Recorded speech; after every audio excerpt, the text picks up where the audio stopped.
Muito feliz de ver todos vocês aqui. A gente estava sonhando com esse evento tem tempo. Eu tive que perder metade aqui já do evento porque dei uma crise de tosse que não parava. Fui ali para fora e fiquei tossindo por 40 minutos. Uma menção honrosa ao Gabriel Medanha. Se ele está por aí? Cadê o Medanha? Está ali atrás. Uma salva de palmas para ele, por favor. Porque ele foi lá comprar uma pastilha para tosse para mim. E que fez total diferença. Chupei 2 balinhas. Vou chamar eles até como patrocinadores pro Vitral depois dessa. Tem que olhar a marca. Mas eu acho que vai dar. Minha voz está aí. E hoje a gente está falando de um tema que tem tempo que eu queria falar também no Vitral, que é o grito da arte. Você deve ter visto essa imagem de divulgação de alguma forma que chegou até você. E a gente usou uma imagem na divulgação desse evento, que é do quadro O Grito. Quem já tinha visto esse quadro, O Grito, levanta a mão, por favor, quem já conhecia. Eu acho que todo mundo, é uma dos quadros mais conhecidos, com certeza já mandou um emoji para alguém, daquela carinha com as mãos aqui no rosto. E eu vi um vídeo, preparando essa palestra, eu estava vendo um vídeo essa semana, de um professor de artes, que trabalha numa escola, e ele trabalha principalmente com adolescentes.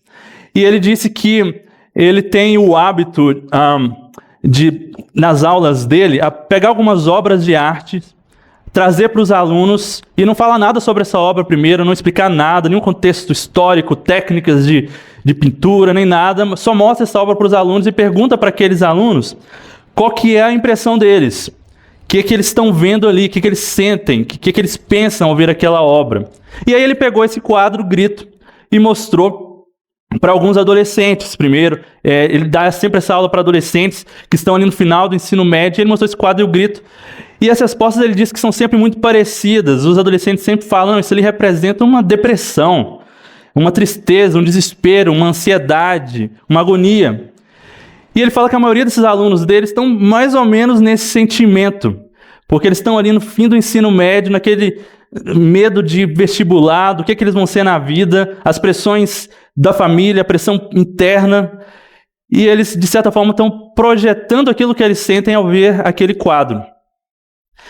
E aí eu achei muito interessante que ele disse que deu essa mesma aula, mostrando esse quadro Grito, para uma turma de crianças, na faixa etária de uns 10 anos.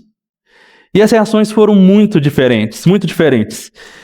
E teve uma menina que, quando viu esse quadro, ela disse: esse quadro é uma criança sozinha em casa. E os pais dela saíram, ela ficou sozinha e ela está chorando com medo. E aí teve outra aluna que levantou a mão também e falou: professor, esse quadro é sobre Brumadinho. E esse vídeo, essa aula que esse professor deu foi em 2019, então foram dias depois da tragédia de Brumadinho. E a criança falou: olha, o que eu estou vendo ali, essa mancha vermelha ali atrás, é a lama que está chegando. E tem 2 caras correndo ali atrás, mas esse que está na frente, ele não quer nem correr. Ele sabe que não adianta, que não tem salvação. Então ele só está ali, desesperado, parado, esperando a lama chegar até ele. E aí teve uma outra criança que levantou a mão e falou: professor, esse quadro representa um incêndio no Flamengo. Outra tragédia que a gente também viveu no início de 2019, muito próximo de Brumadinho, quando um incêndio tomou ali o centro de treinamento da base do Flamengo e 10 adolescentes morreram. E esse professor ainda dá aula ali no Rio de Janeiro, então essas crianças provavelmente ainda torciam para o Flamengo e talvez poderia até ter alguém que ela conhecesse ali. E ela disse: isso ali é um incêndio do Flamengo. Essa cor vermelha ali em cima é o fogo chegando e é um dos meninos ali desesperados porque ele sabe que vai morrer. E aí, por último, esse professor conta de uma última criança que disse: professor, esse cara, ele está olhando para mim. O que está assustando ele não é o que está lá atrás, não é o que está vindo atrás dele, mas o que está assustando ele é o que está aqui fora do quadro, o que ele está vendo aqui fora, quando ele olha para a gente, quando ele olha para o que a gente está fazendo no mundo. Até esse momento, nenhuma dessas crianças sabiam que esse quadro foi pintado em 1893 por um artista norueguês chamado Edvard Munch. Não tinha nada a ver com Brumadinho, ou o incêndio do Flamengo, ou uma criança sozinha, mas vem de um outro contexto completamente diferente. Mas naquele momento isso não importava mais. Quando esse quadro foi pintado, quem foi que pintou? Porque agora essas crianças, ao olharem para esse quadro, elas viam nesse quadro o próprio grito delas.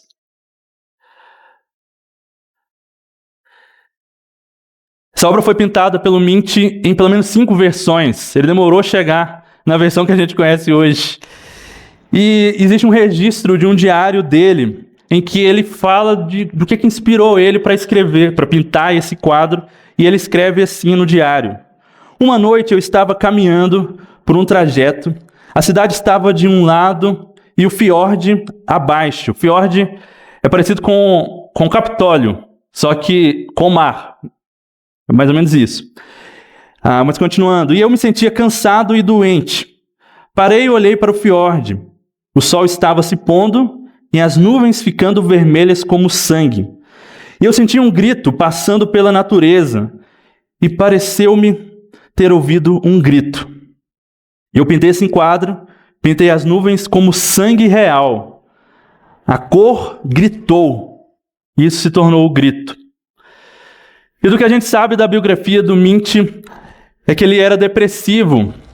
E ele passou por alguns traumas bem ainda na infância dele. Ele perdeu a mãe e uma irmã ainda nos primeiros anos de vida. E ele cresceu com um pai de quem ele tinha muito medo. E aí, sabendo um pouco dessas coisas, quando a gente olha para aquele quadro, a gente pode imaginar que aquele homem em desespero pintado ali, retratado, é o próprio Munch. É ele mesmo, é um autorretrato. E esse quadro representa um grito. E, em certa medida, eu creio que nós podemos afirmar que toda obra de arte, ela está representando algum grito. E esse grito pode ser um grito individual, daquele artista que está ali, gritando através da sua arte, mas logo ele vai encontrar coro, pois os espectadores dessa obra, nós espectadores dessa obra, como vocês estavam aqui, sendo espectadores das obras aqui apresentadas, podem ver o seu grito representado ali nessa obra, como essas crianças que olharam para o quadro grito. Mas esse grito também pode ser um grito coletivo de um povo, de uma tribo, de um país, de uma sociedade ou mesmo de um período da história da humanidade. E Huckmacher, um grande filósofo, que nós sempre temos como referência aqui no Vitral, se vocês já escutou pelo menos 2 episódios do Vitral, principalmente se foi eu e o Bruno conversando, a gente vai citar Huckmacher. E talvez você já tenha ouvido a música do Marcos Almeida, Eu Leio Huckmacher. Então não só cante, não só ouça a música, mas leia Huckmacher. E Huckmacher, ele diz no livro Filosofia Estética, que a arte de cada período é uma expressão pura do espírito daquele período. Então, se você quer entender uma sociedade, se você quer entender um tempo, se você quer entender as pessoas à sua volta, se você quer entender algum período da história, olhe para as obras de arte que foram produzidas. Se você quer entender o Brasil de hoje, 2025, olhe para as obras de arte. E é um grande exercício para nós olharmos não só para a arte do nosso tempo, mas também entendermos como é que a gente chegou aqui. Vocês estão num prédio que foi construído ou inaugurado em 1914. Muita gente já passou por esse prédio. Nós estamos aqui 111 anos depois da inauguração. Então muita coisa veio antes de nós. As músicas que vocês ouviram aqui, muitos séculos e milênios atrás, o ser humano já estava fazendo música. E nós precisamos passar por essa história da arte. Entender como a arte foi se desenvolvendo e quais foram os gritos da arte ao longo do tempo. E o ser humano é, por natureza, um produtor cultural. Se você veio no último Vitral na cidade, se você acompanha o Vitral, você já escutou a gente falando isso, que tudo que o homem cria é cultura. E ele está sempre transformando a natureza à sua volta, fazendo casas, fazendo plantações, construindo ruas, cidades, ferramentas, tecnologias, roupas e todo tipo de artefato cultural. Mas existe também uma dimensão não material da cultura. Não é só a cultura no sentido material de uma janela, de um microfone, de um tablet, de uma blusa, mas também existe uma dimensão imaterial da cultura, que é uma busca por sentido. E a arte será uma grande expressão dessa busca por sentido humano. Mano, eu vou te pedir, pega aquele banquinho, bota aqui com uma canequinha de água, por favor. Muito obrigado. Gente, esse é o Vitor. Todo mundo fala, oi, Vitor. Isso, muito obrigado, Vitor. Mas voltando aqui. Então a arte, ela vai ser uma grande expressão dessa busca por sentido do ser humano. E aí, nesse tempo que a gente tem, muito obrigado, gostaria de propor para vocês nós passarmos por um breve panorama da história da arte. Desde as pinturas rupestres, passando pelo teatro grego, Mona Lisa, Shakespeare, Beatles e Anitta. Ok? Claro que aqui vai ser só uma sobrevoada. As pessoas passam no mínimo 4 anos na faculdade para falar de história da arte e saem de lá ainda só na introdução. Então, eu não tenho a pretensão de fazer isso em só 20 minutos, mas a gente vai dar uma sobrevoada para entender um pouco do que aconteceu até que a gente chegue aqui na arte que nós temos hoje. E por último, depois de fazer essa explanação, nós vamos entender algumas ferramentas de como ler e interpretar a arte. Então vamos lá, deixa eu ver como é que está meu tempo, beleza? Começando ali na pré-história, nós temos a pintura rupestre. Um dos registros mais antigos que se tem são na caverna de Lascaux, eu acho assim que fala, que é na França. Não sei. Minha esposa é fluente em francês, eu devia ter perguntado ela antes. É Lascaux que fala? Escreve Lascaux. Deve ser Lascaux. Mas agora é Lascaux. A caverna lá que o pessoal se lascou. Gente, eu estou enrolando esse tapete. Daqui a pouco eu vou estar enrolado completamente no tapete. Mas lá na caverna de Lascaux, que é um dos registros mais antigos que se tem, existe a Sala dos Touros. E os arqueólogos datam essa pintura de 17.000 a.C. E aquela pintura, provavelmente, ela representa um ritual para trazer sorte ou atrair a bênção dos deuses na caça deles. E nós temos também as esculturas pré-históricas. Tem muitos registros encontrados. Um deles, a Vênus de Willendorf. É isso. Também não sei como pronuncia, porque agora é austríaco. O pessoal da arte não facilita, porque cada palavra é de uma língua diferente. E aí como é que eu vou aprender todas as línguas? Mas essas esculturas da Vênus de Willendorf, queria ter as imagens para mostrar, mas com certeza você já viu. São umas bonequinhas meio gordinhas. Eu acho que elas são sem cabeça, agora eu não me lembro. E essas esculturas ali da Vênus de Willendorf, ela representava a fertilidade. E também tinha a ver com atrair a bênção dos deuses sobre a fertilidade.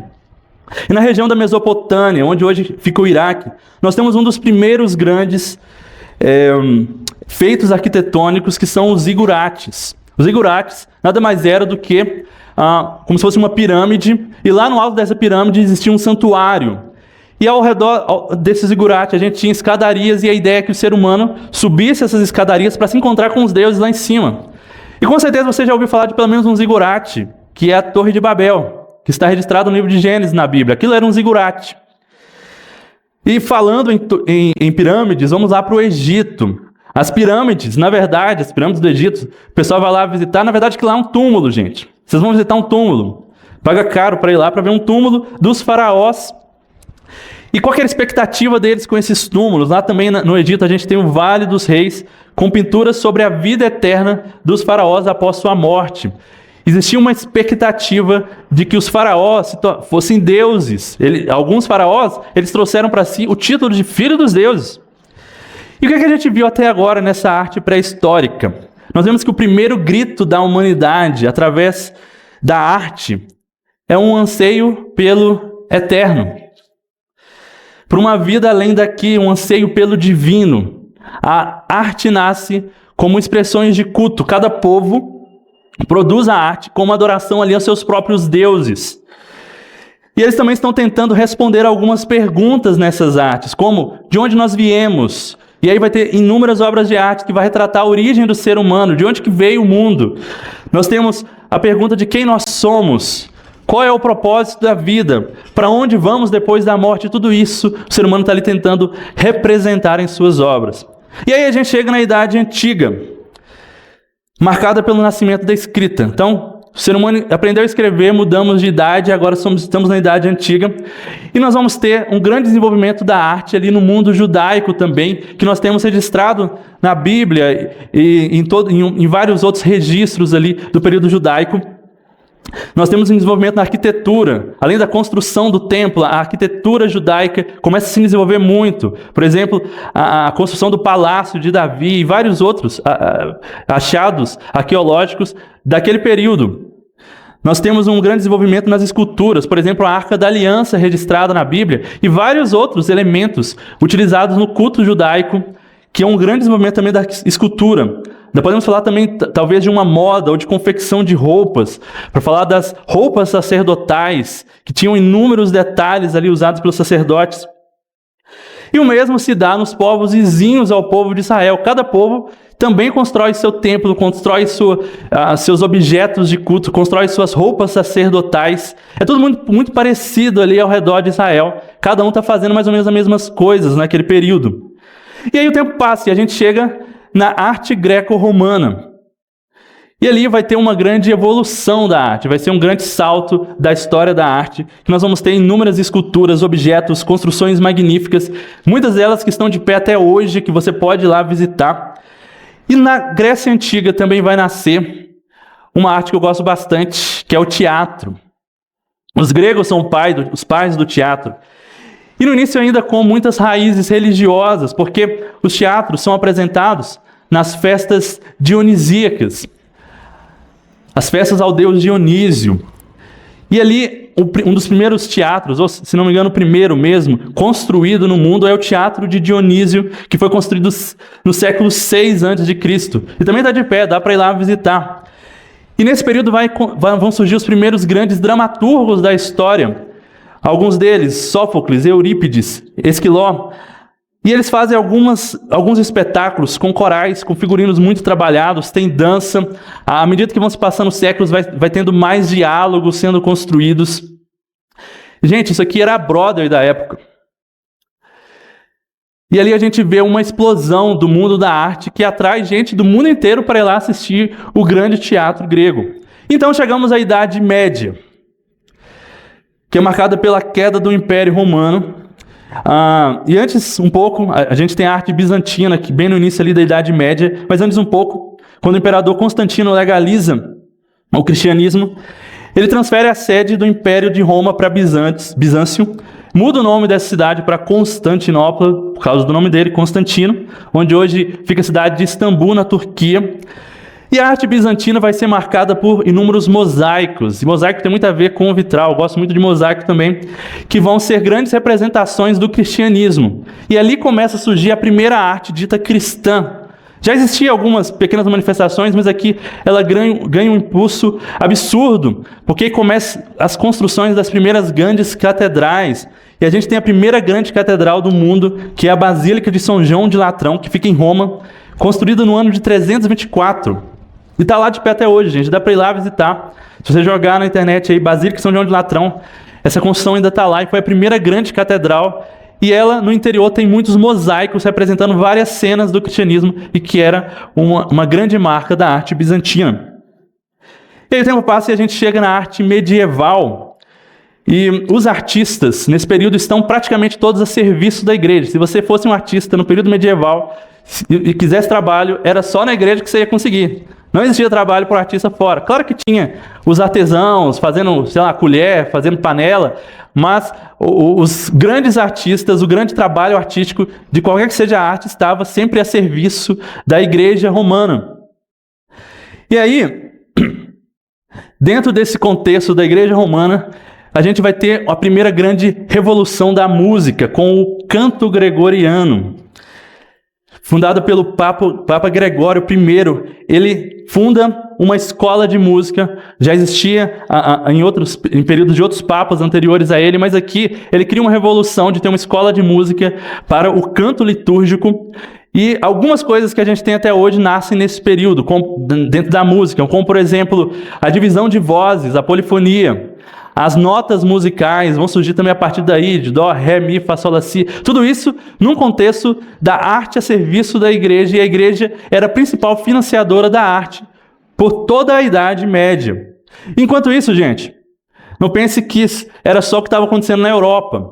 Aqui na América, a gente tinha todas as tribos indígenas espalhadas por todos os territórios aqui da América, Brasil. Temos incas, astecas, maias, também com sua própria produção artística e também muito relacionado ao culto a seus deuses. As construções, as esculturas, as pinturas, as músicas, tudo isso já estava sendo desenvolvido aqui também em todos os lugares do mundo. E sempre relacionado ao culto do ser humano a Deus. E aí a gente chega na Idade Moderna. Ufa, consegui já passar por quase 5.000 anos de história em 10 minutos. Mas aí, a gente chega na Idade Moderna. Abraham Kuyper, que foi um grande filósofo e também primeiro-ministro da Holanda, lá por volta dos anos 1900, ele escreveu um livro chamado Calvinismo. Eu estou lendo esse livro esses dias. E nesse livro ele reúne... esse livro foi feito posteriormente à vida dele. Esse livro reúne uma série de palestras dele. E uma das palestras foi sobre a relação do calvinismo com a arte. E aí ele traz alguns comentários de como a arte se desenvolve ali na Idade Moderna, a partir do início da Idade Moderna, com a Reforma Protestante e vários outros contextos culturais dessa época. Ele faz alguns comentários.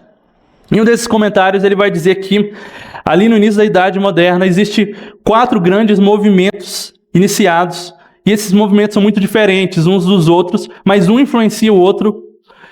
E aí esses movimentos são a Renascença, que vai influenciar no campo da arte, o republicanismo na Itália, que vai influenciar na política, o humanismo, que vai influenciar na ciência, e a Reforma Protestante, que vai influenciar na religião. E esses movimentos, apesar de separados, um vai influenciando o que o outro vai fazer. E, gente, só abrindo um parênteses aqui, também bem ali no início da Idade Moderna, no ano de 1450, a gente tem a invenção da imprensa com Gutenberg. E aí, somado a isso, a população que era praticamente analfabeta até então, graças à Reforma Protestante, os protestantes entendem que não, essas pessoas precisam ter acesso à Bíblia. E elas precisam saber ler a Bíblia na língua delas. Então, elas são analfabetas, o que a gente vai fazer? Vamos alfabetizá-las. E os protestantes fundam várias das primeiras escolas e começam a alfabetizar todo mundo, porque as pessoas precisam ler a Bíblia. E à medida que elas começam a ler a Bíblia, e a gente tem a imprensa para produzir livros em grande escala, as coisas começam a avançar muito rápido, as ideias se espalham muito rápido. Então, todos esses movimentos aqui da arte também começam a chegar muito mais fácil para as pessoas, num contexto global. E logo a gente começa a ter uma explosão de outras expressões artísticas. A literatura começa a se desenvolver muito aqui.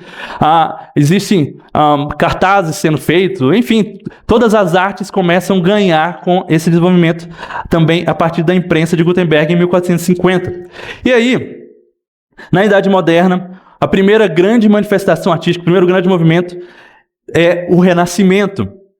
E que ele vai ter uma forte influência do humanismo. E qual que é a ideia do humanismo? Que o homem está no centro de todas as coisas. E agora a arte, ela passa a mostrar muito da experiência humana. Se até então a arte era focada sempre em mostrar cenas bíblicas, a arte no contexto europeu e influenciado pela Igreja Católica, agora a arte ela ganha outras temáticas, ela começa a se focar na experiência humana. E mesmo quando ela vai retratar algo que tem a ver com a religião, com a relação do homem com Deus, ela parte daquilo que o homem sente, da relação do homem com Deus, e não da relação de Deus com o homem, como nós vimos na arte até então. Isso abre portas para que outros temas comecem a ser trabalhados, e aí a gente tem artistas muito expressivos desse período, como Da Vinci, Michelangelo, Shakespeare, que também retratam em muitas de suas obras a relação do ser humano com Deus, mas sempre evidenciando a experiência humana. Mas também começam a surgir outras obras de artes. Já 10 minutos, só que falta? Que é isso? Gente, falta não, tem mais tempo. Peraí, 15. Mas voltando aqui. E nesse período surgem outras obras de arte, como o quadro da Mona Lisa, do Da Vinci, ou a peça Romeu e Julieta de Shakespeare. Tudo é nesse período, porque agora o ser humano tem liberdade de trabalhar outras temáticas dentro da sua arte. E a arte, nesse período, deixa de ser financiada exclusivamente pela igreja. A arte ganha um novo cliente. Agora nós temos os nobres, que começam também a financiar a arte, começam a pagar os artistas, porque eles querem ter um quadro no palácio deles. Eles querem ter que a Mari Lô vai lá tocar samba no palácio deles. Eles querem que a Keila vá lá. Eles querem que os artistas vão nos palácios deles. Então, a nobreza começa também a financiar a arte para os seus próprios propósitos. Eles também têm um interesse artístico ali. E os artistas ganham esse novo cliente. Vou tentar reduzir aqui para dar o tempo. Vamos lá. E muita coisa começa a acontecer a partir dessa época. A gente tem a arte sacra católica, continua a ser desenvolvida e vai nascer o barroco italiano com artistas como Caravaggio. A gente tem o barroco brasileiro acontecendo aqui também. E aí, quando fala de barroco brasileiro, qual o nome que vem à cabeça de vocês, por favor? Aleijadinho, nosso grande Aleijadinho. Se você já foi em Ouro Preto, Sabará, Tiradentes ou metade das cidades aí históricas mineiras, você já viu alguma obra do Aleijadinho? Isso tudo surge ali a partir da Renascença e nos séculos seguintes. E nós também vamos ter a arte ganhando outros rumos nos países protestantes. Por exemplo, lá na Holanda, nós temos grandes artistas nesse período como Rembrandt. E um dos quadros mais conhecidos de Rembrandt, que você já deve ter visto, A Tempestade, tem outros também.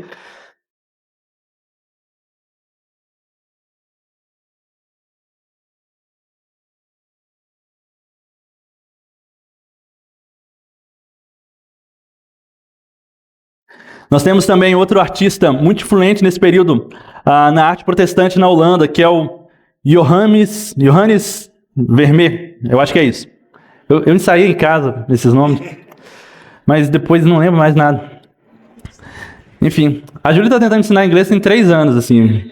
Eu ainda não sei o que é o verbo to be, sabe? Mas vamos lá.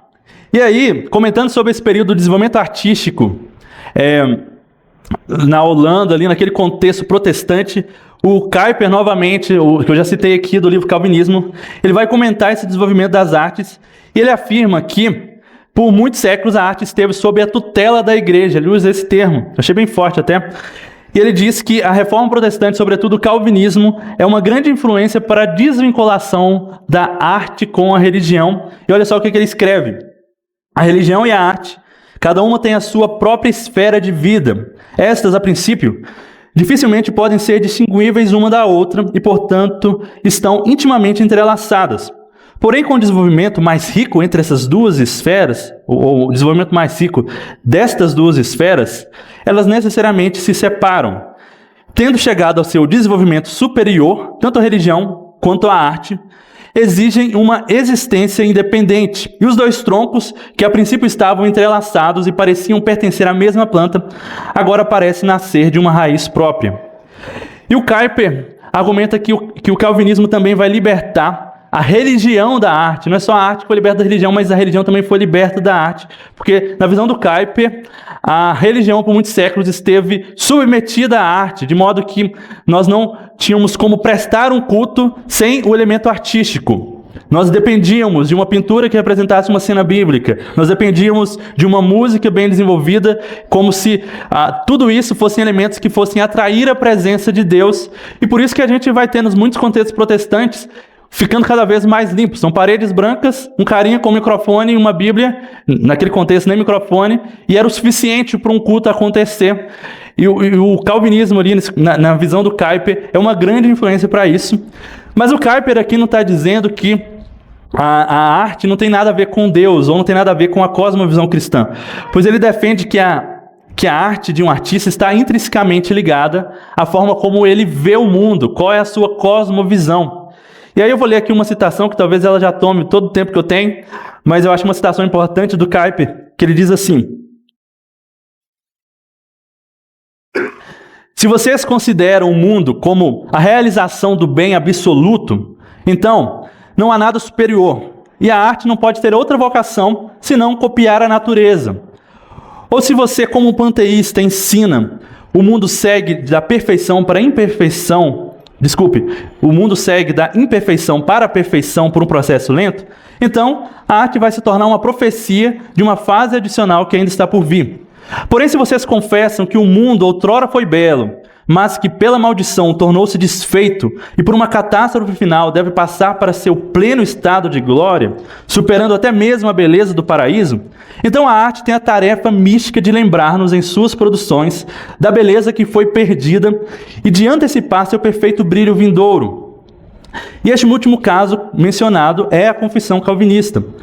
A partir deste ponto de vista, o calvinismo honrou a arte como um dom do Espírito Santo e como uma consolação em nossa vida atual, habilitando-nos a descobrir e atrás desta vida pecaminosa um pano de fundo mais rico e mais glorioso, considerando as ruínas dessa criação, outrora tão maravilhosamente bela.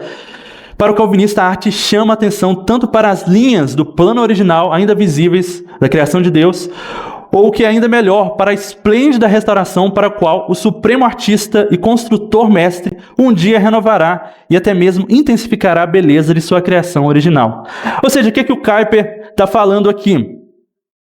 Que, intrinsecamente, uma obra de arte sempre vai mostrar a cosmovisão daquele artista, e muito ligado à sua visão sobre Deus, à sua visão do que nós pensamos, de onde nós viemos, quem nós somos, qual o propósito da vida e para onde nós vamos depois da morte. E aí, a gente chega na Idade Contemporânea. Então, falta aqui só mais 400 anos. Espera aí, a gente chega lá. E aí, na Idade Contemporânea, a arte que antes fazia parte somente de um elemento cultico, ela passa a fazer parte de todos os momentos da vida humana. E antes, se nós tínhamos movimentos artísticos que duravam séculos, os movimentos artísticos agora, eles duram poucas décadas, e a cada vez que passa mais o tempo, eles duram anos, poucos anos, e muita coisa começa a acontecer ao mesmo tempo. Eu vou destacar apenas dois aqui da Idade Contemporânea. Um movimento desse período, temos o romantismo, ali entre os anos 1800 e 1850, que vai ser muito focado na emoção, na imaginação, nas paixões, na individualidade, na experiência pessoal. E aqui vai falar da paixão do ser humano em todos os seus âmbitos. Aqui que vai começar muita coisa romântica, de casal também, mas também a paixão pela nação e várias outras paixões vão começar a ser retratadas nas obras, e isso influencia a nossa arte até os dias de hoje. A gente também tem o movimento do realismo, a partir dos anos 1850. E o movimento realismo, ele começa a retratar a vida comum, começa a pintar quadros de um camponês, de um operário, de uma pessoa andando na rua. E se antes a arte estava sempre voltada a algo eterno, algo descolado aqui do nosso chão, agora a arte possa mostrar aquilo que está no chão que a gente está pisando. E aí a gente chega no final do século XIX, a cultura popular começa a se espalhar com mais intensidade. Nessa época surgem os jornais, as primeiras revistas e os conhecidos romances de folhetim. Já ouviram falar dos romances de folhetim? Na época do José de Alencar, Machado de Assis, eles começam a escrever romances em folhetins que cada semana as pessoas compram um capítulo. Isso vai marcar uma grande virada na história da arte, que é um novo cliente para o artista. Se antes o único cliente que o artista tinha era a igreja, depois passou a ser os nobres, agora a arte chega no povo. O povo pode ter acesso à arte. No seu dia a dia, ele pode, com seu salário, comprar uma obra de arte e levar para sua casa. E o artista, agora, ele não fica restrito a um grupo, somente no contexto litúrgico ou no contexto da nobreza, mas ele pode chegar a todo mundo. Todo mundo pode ter acesso a uma obra de arte. E isso vai marcar o nosso século XX, que vem logo em seguida. E aí vamos ter uma explosão de arte. Começa o cinema, na música, começa vários movimentos no mundo inteiro, jazz e o blues nos Estados Unidos. Em 1922 tem a Semana da Arte Moderna aqui no Brasil, que vai ser uma explosão de arte, que vai influenciar todas as décadas seguintes, um encontro de artistas do mundo inteiro que vem para cá. A gente chega nos anos 50, surgem os primeiros LPs, agora a pessoa pode escutar a música que ela quer, na hora que ela quiser, com os LPs, claro, ainda não era o Spotify, mas ela já tinha acesso, não era só quando ela ia num concerto para ouvir música, agora ela pode levar para sua casa. Antes disso, já tinha rádio também ali desde os anos 20. E depois da Segunda Guerra Mundial começam vários outros grandes movimentos. A gente tem o rock and roll, folk, com nomes como Elvis Presley, Bob Dylan, Aretha Franklin, Beatles. Aqui no Brasil também não fica para trás. A gente lança uma artista internacional, que é a Carmen Miranda, com o samba, que vai para o mundo inteiro. Depois disso nasce a Bossa Nova, com Tom Jobim, Elis Regina, João Gilberto. Em 1964, golpe militar. A arte agora passa a ser um instrumento de protesto, e boa parte dos artistas em atividade no Brasil passam a usar da arte como um instrumento de protesto contra o governo instituído. E nesse período nasce a MPB, nasce o Clube da Esquina, com Milton Nascimento, com Loborges, com Beto Guedes, nasce a Tropicália, com Caetano Veloso, Gilberto Gil, Gal Costa.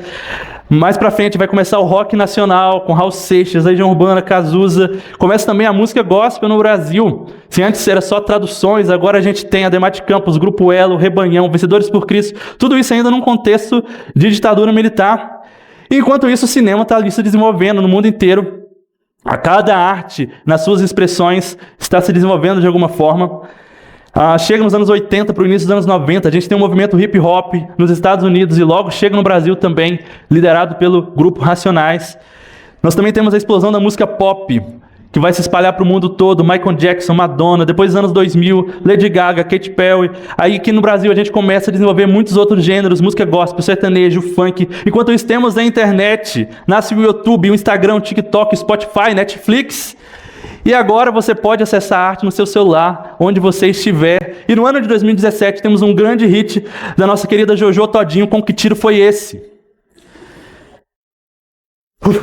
E agora estamos aqui. Ano de 2025, 30 de maio, estamos aqui no Museu da Moda falando sobre o grito da arte.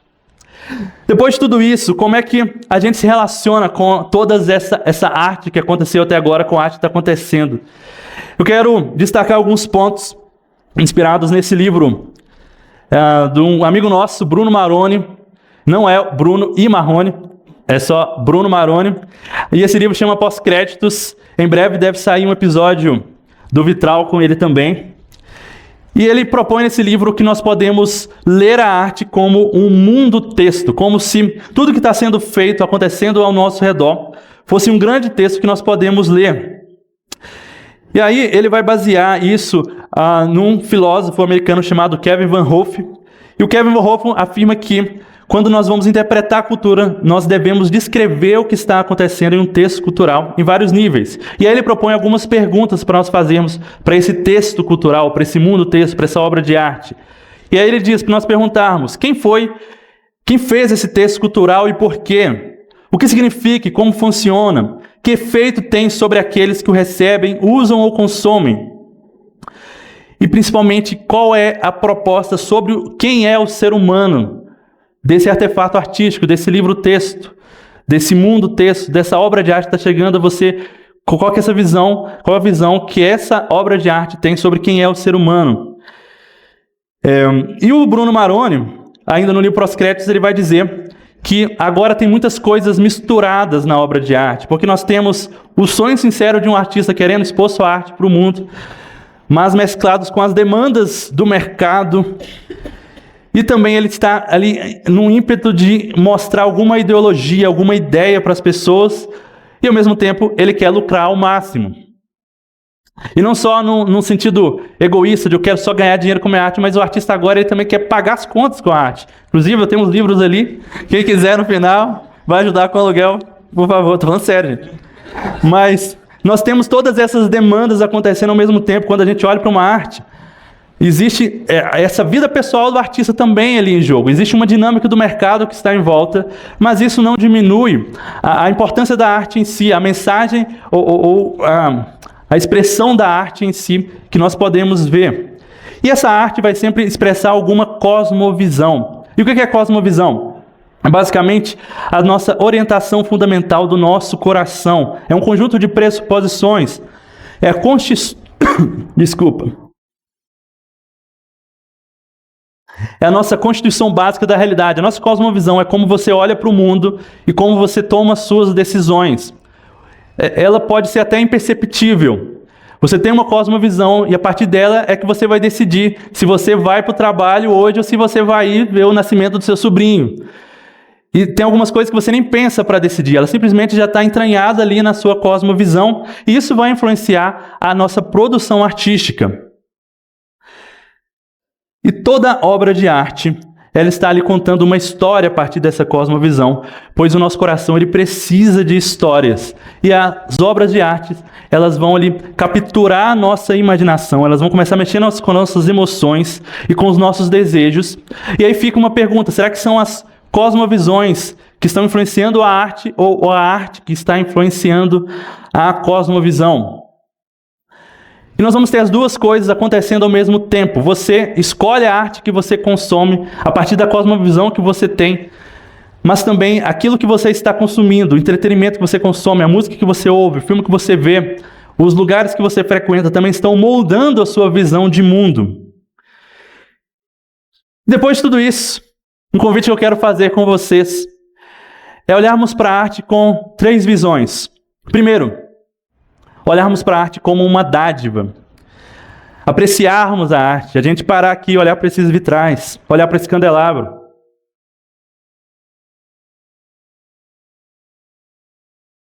Eu dei um tempo para vocês olharem para o candelabro. Parar e colocar uma música ali e escutar ela até o final. Não só apertar ali para o Spotify e mandar para a próxima música. Não só rolar o feed. Mas realmente termos a arte como uma dádiva. Como um presente. E apreciarmos a arte como um deleite. Mas uma segunda, o olhar que eu gostaria de convidar vocês a ter para a arte é perceber o que esta obra de arte causa em você, quais emoções ela gera em você, o que ela te faz pensar, o que ela está formando ou moldando na sua cosmovisão. E como que essa arte molda a forma como você enxerga o mundo à sua volta e como você enxerga você mesmo. E quais são os gritos do seu coração que essa obra de arte está encontrando? E por último, olhe para essa obra de arte com generosidade, sabendo que aquela obra está representando um grito, um anseio de um artista, um anseio de um tempo. E quando nós olhamos para uma obra, a gente pode entender as pessoas que estão consumindo aquela obra. Podemos entender as pessoas à nossa volta, podemos entender o nosso tempo. A arte está gritando. As pessoas estão gritando através da arte. Será que tem alguém ouvindo? É isso, gente. Muito obrigado.